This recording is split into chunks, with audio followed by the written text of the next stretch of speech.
So today we have a handful of stories to get into regarding Roman Reigns, Naomi, and Alexa Bliss. For today's question of the day, do you believe that the bloodline needs more members? So let's get into this story with the bloodline, Naomi, and everything going on there. The bloodline of Roman Reigns, Jimmy, and Jay have crossed paths and helped each other a handful of times over the years. But their first true run-in together as a trio was late 2019. Of course, 2019 Bloodline and 2021 Bloodline are two completely different trios. Even though the 19 and 21 versions both have the same members, you can't really compare the two versions of each other. 2019 Bloodline was a babyface faction that spent a majority of their time feuding with King Corbin and throwing dog food all over each other, while 2021 Bloodline is a dominant heel faction that's all about business. And the way that Bloodline was brought together again in this new role was great as well. Roman returns with this new mentality of being the tribal chief and head of his family.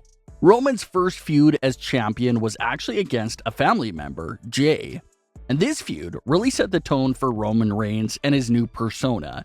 He loved his family, but if they were going to step to him and challenge him for his throne, then he had no issue treating them like a regular opponent inside of the ring. And that's actually what happened.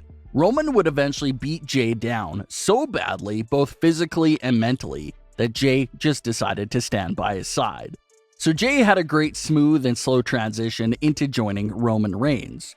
Jimmy then came back several months later, and he was happy to see Roman and Jay again, but made it clear from the start that him and Roman can be cool, but he's not going to be a lapdog for Roman. Well, that entire narrative didn't last long. After the three of them got into an argument backstage that ended up with Jay walking away from SmackDown, Jimmy opened his eyes and acknowledged Roman the very next week, and had basically become the lapdog that he said he wouldn't be. You can say what you want about Roman Reigns' character, how manipulative, how selfish and evil he can be, but you can't deny the fact that everything he touches does turn into gold. He helped Jimmy and Jay get on the same page, and they were tag team champions just a handful of weeks later. So, you can't take that away from Roman. Everything he's involved in right now is successful. The bloodline is looking as strong as ever, with Roman approaching 1 year as champion, Jimmy and Jay as tag team champions, and Paul Heyman right there with his great advice for all of them.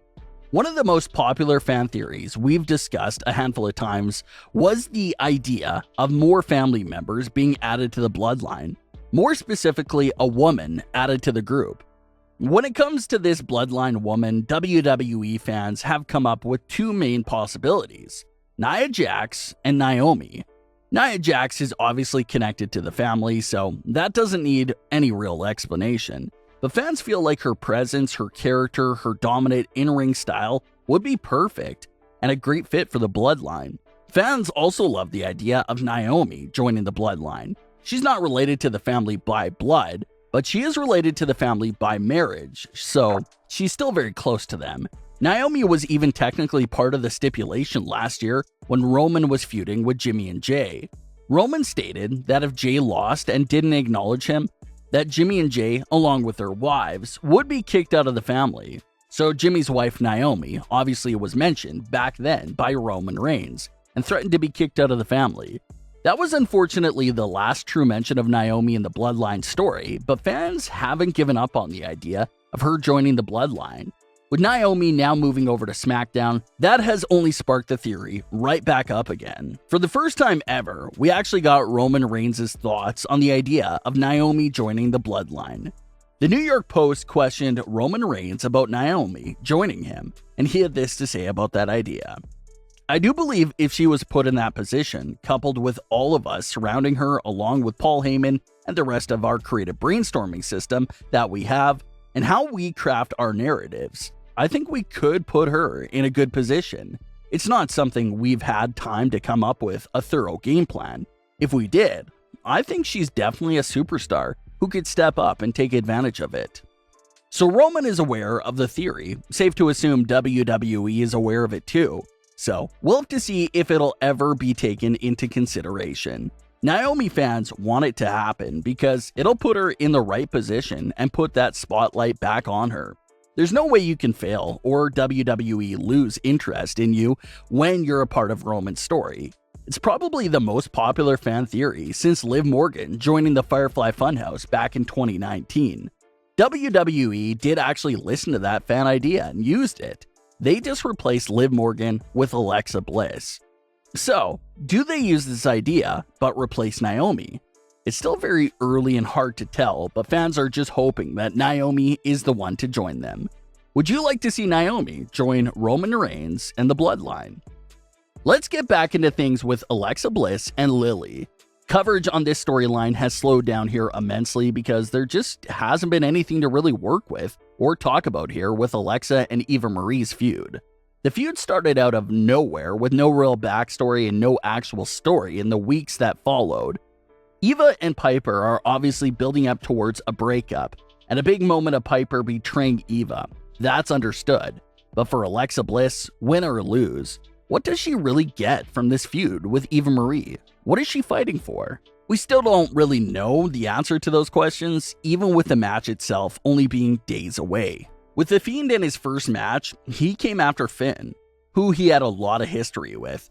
So that whole theme of revenge was there, and it gave reason and narrative to the match itself. But with Alexa Bliss and Lily, so far, it's really hard to find themes and narratives. In this entire story, we've seen Alexa Bliss interrupt Eva Marie's matches with parodies of her return promos. We've seen Lily wink, and we saw Eva and Piper try to steal Lily, which obviously went wrong. That was pretty much our whole story here. Not much really to break down or discuss, like the way things were for Alexa last year and even early this year. The quality has slipped a bit. The overall majority of fans seem to be all out on this feud as well. The segments get booed and spammed with "We want Wyatt" chants by the live crowds. And you look at the replies from the communities in WWE's Twitter posts about the Alexa and Eva feud, and it's probably 98% negative feedback. So the fans don't seem to be buying this story and feud at all, but obviously something has to happen at SummerSlam with this match. No one really expects a true lengthy pure wrestling match between Alexa and Eva, so it definitely seems like something will go down at SummerSlam. Maybe Lily's actual debut, maybe Piper turns on Eva Marie, maybe Piper gets fully possessed by Alexa to turn on Eva Marie. Whatever the case may be, all signs seem to tell us that it won't be just an ordinary wrestling match. Something weird will definitely happen during that matchup. It does seem like Piper is quickly growing tired of dealing with Eva Marie. So, what better stage to turn on her than at this massive SummerSlam event? Maybe it happens during the match, maybe it happens after the match, but it really feels like we have to either see something crazy from Alexa Bliss or see that big split with Eva and Piper. One or the other has to happen. But what are your thoughts on today's stories? Leave your comments, don't forget to subscribe with all notifications on, and leave a like if you enjoyed. Thanks for watching, guys.